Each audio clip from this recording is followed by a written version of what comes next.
Chapter 14. And it came to pass in the days of Amraphel king of Shinar, Ari king of Elazar, Chedorlaomer king of Elam, and Tidal king of nations, that they made war with Bera king of Sodom, Birsh king of Gomorrah, Shinab king of Admah, Shemeber king of Zeboim, and the king of Bela, that is, Zor.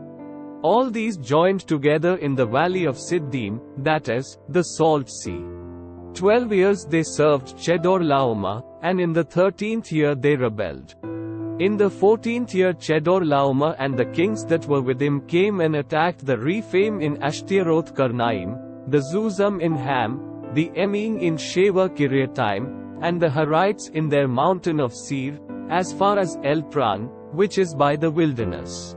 Then they turned back and came to En-Mishpat, that is, Kadesh, and attacked all the country of the Amalekites, and also the Amorites who dwelt in Hazazon Tamar. And the king of Sodom, the king of Gomorrah, the king of Admah, the king of Zeboim, and the king of Bela, that is, Zor, went out and joined together in battle in the valley of Siddim against Chedorlaomer king of Elam, Tidal king of nations, Amraphel king of Shinar, and Ari king of Elazar, 4 kings against 5. Now the valley of Siddim was full of asphalt pits, and the kings of Sodom and Gomorrah fled. Some fell there, and the remainder fled to the mountains. Then they took all the goods of Sodom and Gomorrah, and all their provisions, and went their way. They also took Lot, Abram's brother's son who dwelt in Sodom, and his goods, and departed. Then one who had escaped came and told Abram the Hebrew, for he dwelt by the terebinth trees of Mamre the Amorite, brother of Eshcol and brother of Aner, and they were allies with Abram. Now when Abram heard that his brother was taken captive, he armed his 318 trained servants who were born in his own house, and went in pursuit as far as Dan. He divided his forces against them by night, and he and his servants attacked them and pursued them as far as Hobah, which is north of Damascus. So he brought back all the goods, and also brought back his brother Lot and his goods, as well as the women and the people. And the king of Sodom went out to meet him at the valley of Sheva, that is, the king's valley, after his return from the defeat of Chedorlaomer and the kings who were with him. Then Melchizedek king of Salem brought out bread and wine. He was the priest of God Most High. And he blessed him and said, Blessed be Abram of God Most High, possessor of heaven and earth, and blessed be God Most High, who has delivered your enemies into your hand. And he gave him a tithe of all. Now the king of Sodom said to Abram, Give me the persons, and take the goods for yourself.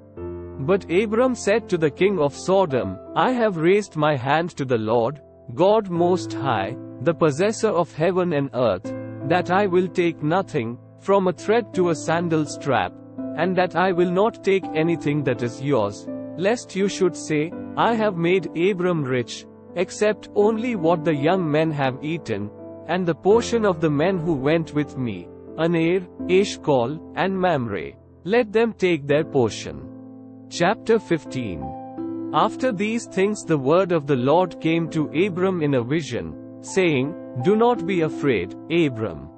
I am your shield, your exceedingly great reward. But Abram said, Lord God, what will you give me, seeing I go childless, and the heir of my house is Eliezer of Damascus? Then Abram said, Look, you have given me no offspring. Indeed, one born in my house is my heir. And behold, the word of the Lord came to him, saying, This one shall not be your heir, but one who will come from your own body shall be your heir. Then he brought him outside and said, Look now toward heaven, and count the stars if you are able to number them. And he said to him, So shall your descendants be. And he believed in the Lord, and he accounted it to him for righteousness. Then he said to him, I am the Lord, who brought you out of Ur of the Chaldeans, to give you this land to inherit it. And he said, Lord God, how shall I know that I will inherit it? So he said to him, Bring me a 3-year-old heifer, a 3-year-old female goat, a 3-year-old ram, a turtle dove, and a young pigeon. Then he brought all these to him and cut them in two, down the middle, and placed each piece opposite the other. But he did not cut the birds in two. And when the vultures came down on the carcasses, Abram drove them away. Now when the sun was going down, a deep sleep fell upon Abram, and behold, horror and great darkness fell upon him. Then he said to Abram, Know certainly that your descendants will be strangers in a land that is not theirs, and will serve them, and they will afflict them 400 years. And also the nation whom they serve I will judge, afterward they shall come out with great possessions. Now as for you, you shall go to your fathers in peace, you shall be buried at a good old age. But in the 4th generation they shall return here, for the iniquity of the Amorites is not yet complete. And it came to pass, when the sun went down and it was dark, that behold, there appeared a smoking oven and a burning torch that passed between those pieces. On the same day the Lord made a covenant with Abram, saying, To your descendants I have given this land, from the river of Egypt to the great river, the river Euphrates, the Canaanites, the Kenizzites, the Kadmonites, the Hittites, the Perizzites, the Rephaim, the Amorites, the Canaanites, the Girgashites, and the Jebusites. Chapter 16. Now Sarai, Abram's wife, had borne him no children. And she had an Egyptian maidservant whose name was Hagar.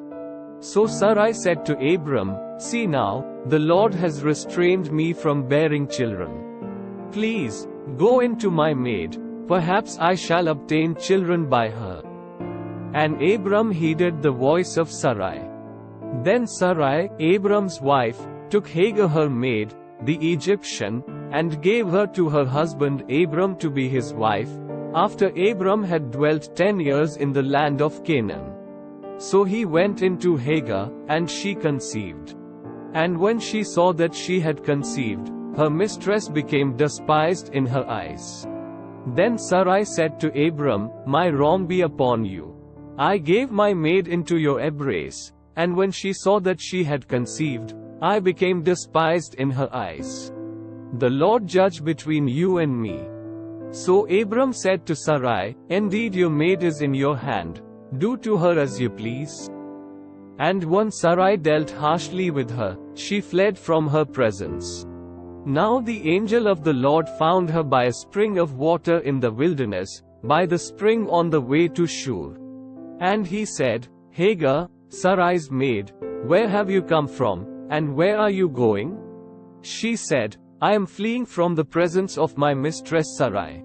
The angel of the Lord said to her, Return to your mistress, and submit yourself under her hand.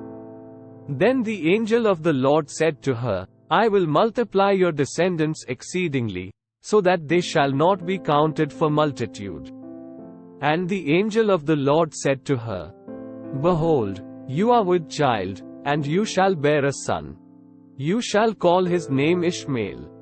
Because the Lord has heard your affliction. He shall be a wild man, his hand shall be against every man, and every man's hand against him. And he shall dwell in the presence of all his brethren. Then she called the name of the Lord who spoke to her, You are the God who sees, for she said, Have I also here seen him who sees me? Therefore the well was called Beer Lahai-roi. Observe, it is between Kadesh and Bered. So Hagar bore Abram a son, and Abram named his son, whom Hagar bore, Ishmael. Abram was 86 years old when Hagar bore Ishmael to Abram.